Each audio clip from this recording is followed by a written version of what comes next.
Email open rates are dropping across the board, and there's no point in having a huge email list if nobody is even opening them. So in this video, we want to double your email open rates with killer subject lines to get people opening and reading your emails.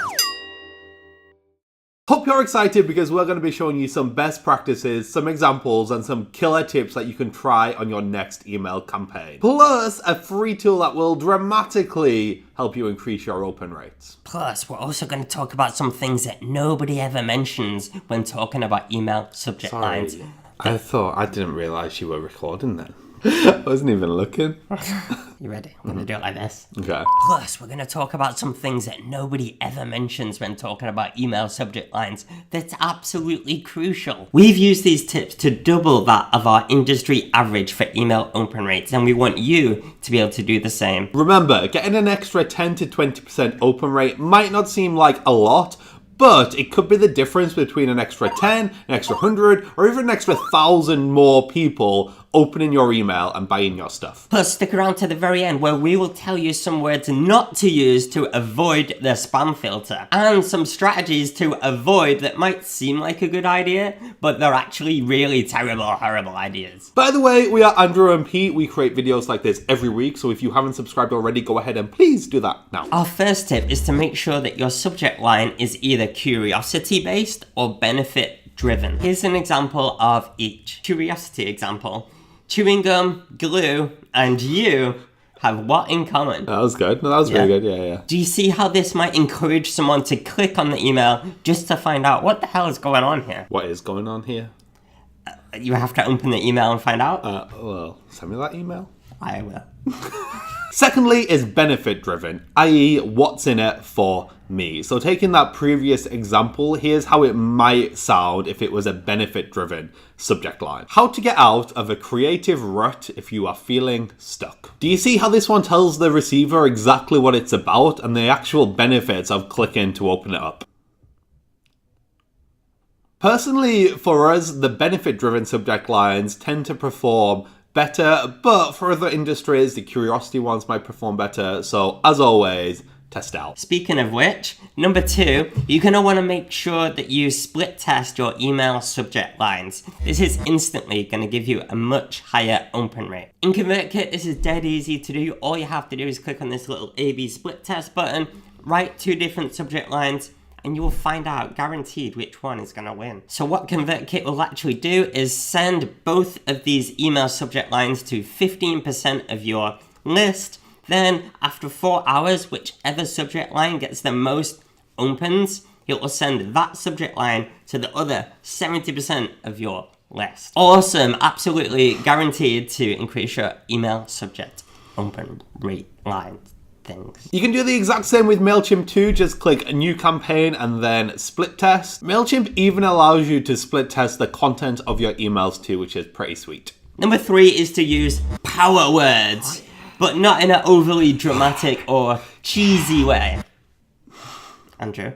For example, rather than how to get out of a rut when you're feeling stuck, try something like the quickest way to get unstuck or the best way to get unstuck. These power words make the email subject line more enticing and clickable. The next tip is to front load the subject line, i.e. get to the point. So rather than something like, have you ever wondered exactly how you should be getting out of a rut when you are feeling unstuck? Instead try, get unstuck, the best way to get out of a rut fast. Nice power words, pal. All right. I need a drink. Number 5 is to add some emotion. You can move somebody using emotion. You can get them to click on your bloody emails. So, as with our example above, it could now possibly read with some emotion, hopelessly stuck. Here's the easiest way to get unstuck fast. I feel like we should read email subject lines for a living. Next up, we have punctuation, and we can get a little bit creative here. Use numbers, punctuations, ampersands, and even emojis to make sure your emails stand out in people's inboxes. So our stuck email subject line could maybe now be, hopelessly stuck, emoji. Here's the easiest way to get unstuck in 5 minutes, exclamation marks, open brackets, template, close brackets. Punctuation mania. See, Pete, we are getting really sexy now. Fancy. We have emojis, we have punctuation, we have power words, and we even have a template. What is the template, by the way? I don't know, but I want it. Me too. Now, number 7 gave us one of our biggest open rates ever, but if you are enjoying this video, then please give us a thumbs up and a comment below. But what is number 7, Number Pete? 7 is timeliness. One of our highest email open rates is actually about GDPR. And it read, GDPR, all you need to know in 5 minutes, open brackets, fun, close brackets. Can I just say, this is both benefit-driven and curiosity-driven, because I feel like people needed to know how we made that fun. That's true.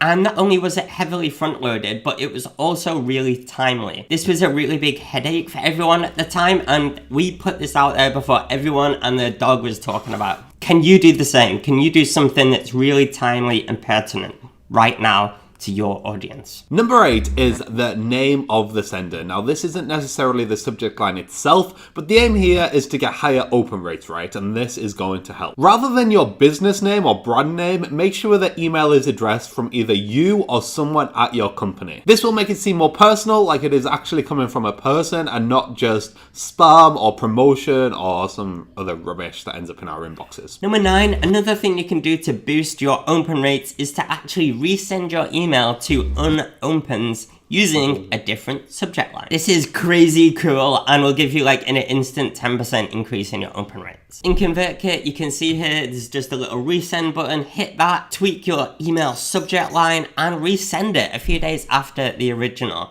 How cool is that? You might not want to do this with every single email that you send, like continuously resending the email to everyone, but if you want someone to particularly see an email and the subject line originally didn't do very well, this is a really great idea to do. Number 10 is our free tool we teased, and it's CoSchedule's email subject line tester. This will literally tell you if your email subject line needs more emotion or more power words, or if it just doesn't make sense. Definitely use this tool if you are serious about email marketing. My serious face on for that line. That's a serious tone.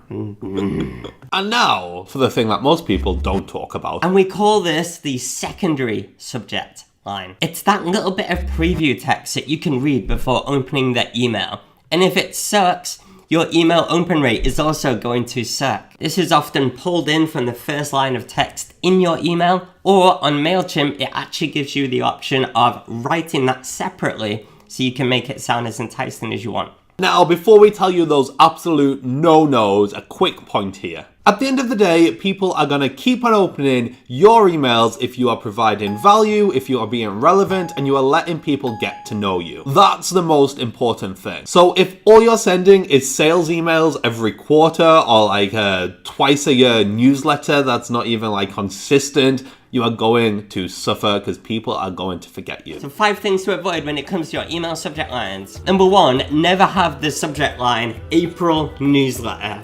No. Ugh. Terrible. Terrible. Also, do not do RE colon then your subject line to make sure it looks like a reply when it's not. Those people deserve to be kicked in the balls hard. I've got something better than that though. You know when people have the secondary line and it's just a bunch of gobbledygook, like from a preview text, like a link or an image or something? Yes. I think in Mailchimp, if you don't edit that bit of text, it says something like, use this space to offer a preview of your email. Do not leave that in. Also, please do not write urgent in capitals when it's not urgent.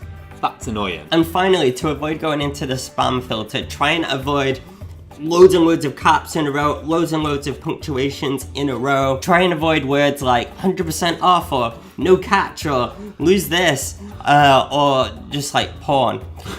Words like that are going to get you into the spam filter, alright? Viagra as well. Spam filter. Yeah, you need to stop with that. Okay guys, thank you so much for watching this video. Why not stick around too and watch some of our other videos on email marketing. He's been Andrew, I've been Pete.